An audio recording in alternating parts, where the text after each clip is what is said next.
O iniiwasan mo kasi nung minsan, inanyayahan mo, nagdala ng napakarami na mga kamag-anak niya pagkatapos silang kumain, nag-Sharon pa. Pero si Jesus, siya na nagsasabi sa atin, huwag kayong makwenta. Imbitahin niyo pa rin sila. Kahit na hindi nila deserve. Dahil mahal pa rin sila ng Diyos. Amen? Ang lahat ay welcome sa Diyos. Kaya nga, kung naniniwala ka sa Diyos, dapat sundan mo ang kanyang kagustuhan. I-welcome mo din ang lahat. Huwag kang mag-alala. Di ka naman mauubusan kung naniniwala ka sa Diyos. Kasi ang Diyos, kaya niyang makagawa ng mga milagro ng himala.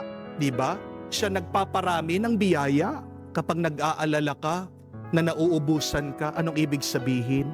Mahina ang iyong pananampalataya. Amen? Tandaan mo kapatid, ang buhay parang yoyo. Alam niyo yung yoyo, yung bilog?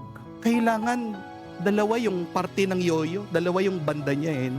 Kailangan yung yoyo, dalawa. Merong receiving, merong giving. Kailangan yung dalawang side na yan para umandar. Mag up and down yung yoyo. Kapag puro ka lang kuha ng kuha, magiging tagilid ang buhay mo. Kapag tanggap ka lang ng tanggap, hindi magiging maayos ang buhay mo.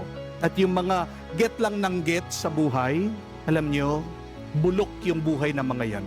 Pansinin nyo yung mga batis, yung mga tanggap lang ng tanggap ng tubig. Ano nangyayari? Nagiging kanal.